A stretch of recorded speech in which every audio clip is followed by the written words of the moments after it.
अरे सुना तुमने, अपने थाने में एक नया इंस्पेक्टर आने वाला है। पहले वाला तो बड़ा ही कंजूस था, न जाने अब ये वाला कैसा होगा। सही कहा तुमने। कुछ देर बाद पालमपुर गांव में एक गाड़ी आकर स्टेशन के बाहर रुकती है और उसमें से एक इंस्पेक्टर निकलता है जिसका तबादला हुआ था। वो उस पुलिस स्टेशन में आता है। उसके आते ही वो सभी हवलदार खड़े हो जाते हैं। हाँ ठीक है ठीक है, अब जो सबसे सीनियर हवलदार है वो यहाँ हो। विजय कुमार स्टेशन में जाकर बैठ जाता है। ओह, तो तुम हो यहाँ के सबसे पुराने हवलदार? जी साहब, मेरा नाम मनोहर है और मैं अगले साल ही यहाँ से रिटायर होने वाला हूँ। तो क्या करूँ, बैंड बाजा मंगवाऊँ क्या? तुझसे पूछा क्या किसी ने कि तू कब रिटायर होगा या नहीं? मुझे इससे क्या लेना देना? तू कभी भी रिटायर हो या ना हो, ये इस थाने में पूरी जिंदगी गुजार दे, मुझे इससे क्या? बेकारी मेरा टाइम खोटी कर रहा है। अच्छा चल, अब जाकर मेरे लिए एक बढ़िया कटिंग वाली चाय लेकर आ। जी साहब, अभी लेकर आया। बूढ़ा मनोहर अब जल्दी से सामने वाली चाय की दुकान पर गया और उसके लिए चाय ले आया। इतनी ठीक भी नहीं है, लेकिन इतनी बुरी भी नहीं है।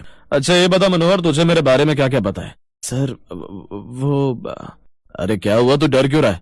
जो भी मेरे बारे में सुना है वो सब तू अच्छे से बता, मुझे बुरा नहीं लगेगा। देख ये सब तो चलता ही है, लोग तो पीठ पीछे प्रधानमंत्री को भी गालियां देते हैं। क्यों? चल अब जल्दी जल्दी बता, क्या सुना तूने मेरे बारे में?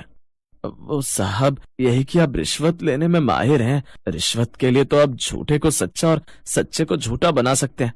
अगर पैसे मिल जाएं तो आपके लिए क्या बड़ा और क्या छोटा सब एक समान है। बस यही सब सुना है साहब, लेकिन सुनी हुई बातें कहाँ सच होती हैं? लोगों की आधी से ज्यादा बातें तो झूठी होती है ना। हाँ हो भी सकता है, लेकिन मैं तुझे ये बताना चाहता हूँ कि तूने जो भी सुना है ना वो कम है। मैं तो बहुत बड़ा फिल्म हूँ, पैसे के लिए तुझे भी खड़े खड़े बेच दूं, समझा? और बिना रिश्वत के तो मेरा गुजारा चलता ही नहीं है, क्योंकि मेरे खर्चे थोड़े हाई फाई हैं। खैर ये बता, अब अपने गाँव की गुनाह की फाइल कहाँ है? बाहर मेरे टेबल पर रखी है, अभी लाता हूँ साहब। अबे ओ चाचा, तुझे किसने कहा इस उम्र में इतना फुर्ती दिखाने को? ज्यादा फुर्ती दिखाएगा ना तो ऐसा ना हो कि इस उम्र में तेरी हड्डियां चटक जाए, समझा? चलो मुझे ये बता, इस गांव में कौन क्या क्या बिजनेस करता है और कितने पैसे कमाता है, वो सब जानकारी मुझे बताओ, समझे? अब उसने एक एक कर सभी की जानकारी देनी शुरू की। ठीक है, तो कल हम गाँव का मुआयना करने चलेंगे। चल अब सामने वाले ढाबे से मेरे लिए बढ़िया सी थाली बनवा कर ले आ, और हाँ, उस ढाबे वाले को समझा देना कि मुझसे पैसे मांगने की हिम्मत भी ना करे। बड़ा ही घूसखोर है इंस्पेक्टर, तो आते मुफ्त में खाने बैठ गया। गांव के इस पुलिस स्टेशन में एक नया इंस्पेक्टर आया था जो कि बड़ा ही घूसखोर था। उसी गांव में एक छोर पर मनीष नाम का एक आदमी रहता था जो कि साइकिल पर समोसे बेचा करता था। उसके समोसे सबको ही बड़े पसंद आते थे। समोसे समोसे आइए, गर्मा गर्म समोसे खाइए, आइए आइए जल्दी आइए, समोसे खाइए। अब एक एक कर उसके पास ग्राहक आने लगे। आ गया मनीष बेटा, कब से मैं तेरे समोसे के इंतजार में खड़ी थी। तेरे समोसों के नाम से ही ना मुंह में पानी आ जाता है। ओए होए होए, कितने चटपटे होते हैं तेरे ये समोसे। अरे काकी, इस उम्र में ज्यादा चटपटा खाना ना सेहत के लिए हानिकारक है, समझी? इसलिए सोच समझ कर खाया करो। अरे ओ राजू, इस उम्र से क्या मतलब है तुम्हारा? कमला काकी की अभी उम्र क्या है? देखो तो कितनी जवान है अभी तो। बोलो काकी, कितने समोसे करूं? हाय जीते रहे मनीष, तू ऐसा कर, मेरे लिए 4 समोसे बांध दे। चाची, इस उम्र में 4 खा जाओगी? चुप कर कमबख्त, मेरे खाने पर क्यों नजर लगा कर रखे हुए है? हाँ राजू, काकी बिल्कुल ठीक कह रही है। खबरदार जो तूने अब से काकी को नजर लगाई। मैं तो कहता हूँ काकी, तुम काला टीका लगाकर निकला करो, तुम्हें किसी की नजर नहीं लगेगी। बिल्कुल ठीक कहता है तू बिटवा। मनीष बड़ा ही होशियार था। अपनी बातों से वो सबका मन लगाए रखता था। साथ ही कई बार वो अपने ग्राहकों के साथ ऐसी ऐसी शर्त लगाता कि सब शर्त हार जाते और वो जीत जाता। ऐसे ही एक रोज जब उसके पास गांव का मास्टर समोसे खा रहा था, तभी मनीष की नजर सामने वाले पेड़ पर बैठे बंदर पर जाती है और वो मन ही मन सोचता है, अभी मैं इससे शर्त लगाता हूँ। हाँ, इसमें कौन सी बड़ी बात है? वैसे भी तू साइकिल समोसे वाला, मुझसे क्या ही शर्त जीत पाएगा? बोल क्या सवाल है, मैं तैयार हूँ। मास्टर जी, मैंने सुना है कि इंसान बंदर से ही आए, मतलब बंदर ही बाद में इंसान बने। अगर ऐसा है तो अभी भी वो देखो, पेड़ पर ये सब बंदर क्यों रह गए? ये सब इंसान क्यों नहीं बने? मनीष का ये सवाल सुनकर मास्टर अपना सर खुजाने लगता है। सोचो सोचो, जवाब दो, बोलो। अब वो मास्टर काफी देर तक सोचता है, लेकिन उसके पास इसका जवाब नहीं होता। इसका जवाब तो मेरे पास नहीं है, लेकिन इस समोसे वाले के पास है। लेकिन इसके जवाब के 200 रुपए लगेंगे। बोलो मंजूर है तो बताऊं जवाब? हाँ बोल। अब देखो साहब, हम इंसान जिस बंदर की प्रजाति से आए हैं वो अलग प्रजाति थी, और पेड़ पर रहने वाले बंदर अलग प्रजाति के हैं। इसीलिए तो वो बंदर आज तक बंदर ही रह गए और वो इंसान नहीं बन पाए। हाँ तुम बिल्कुल ठीक कह रहे हो, सब ठीक ही कहते हैं। बड़ी अकल है तुम में। ये लो अपने 200 रुपए पकड़ो। वो मास्टर उसे 200 रुपए देकर चला गया। कुछ देर बाद वहाँ पर एक पुलिस की जीप आकर रुकती है। उसमें से मनोहर और इंस्पेक्टर विजय कुमार उतरते हैं। क्या रे मनोहर, यहाँ पर तो कितने सारे लोग गाड़ी पर धंधा करते हैं, लेकिन इनके बारे में तूने कुछ भी नहीं बताया।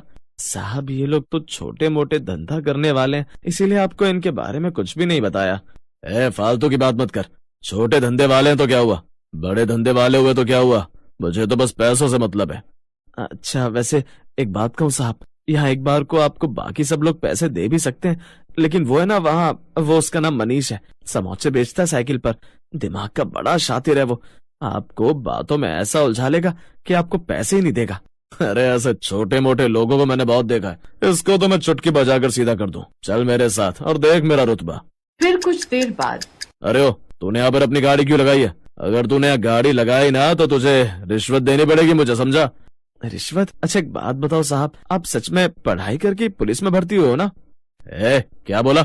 अब मतलब आपको गाड़ी और साइकिल में फर्क नहीं पता क्या? गाड़ी वो है जो आपके पास है और मेरे पास जो है उसे साइकिल बोलते हैं, और साइकिल पर मैं एक जगह पर नहीं टिकता, यहाँ से वहाँ घूमते हुए समोसे बेचता हूँ साहब।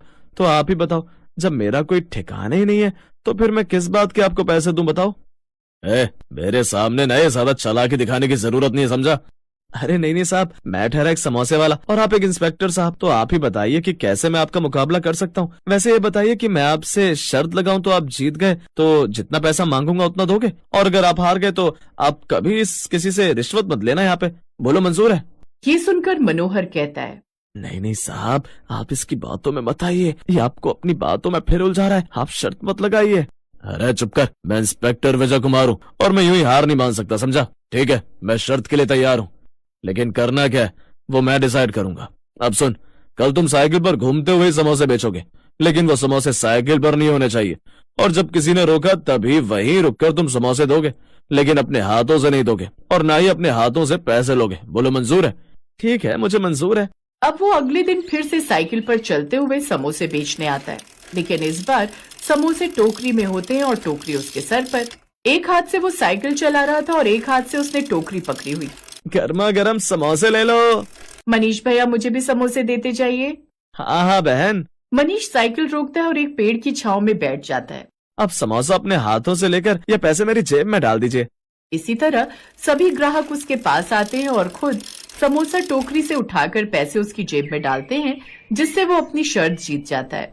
देखा साहब, मैंने ना तो समोसे साइकिल पर रखे और ना ही मैंने उन्हें ग्राहकों को अपने हाथों से दिया और न ही उनसे पैसे लिए। अब शर्त के मुताबिक मैं शर्त जीत गया, और आज के बाद आप मुझे कभी साइकिल पर समोसे बेचने से नहीं रोकेंगे और ना ही आप कभी किसी से रिश्वत मांगेंगे। ये सुनकर विजय कुमार पर सब हंसने लगे और वो मनीष की होशियारी देख उल्टे पांव वहां से लौट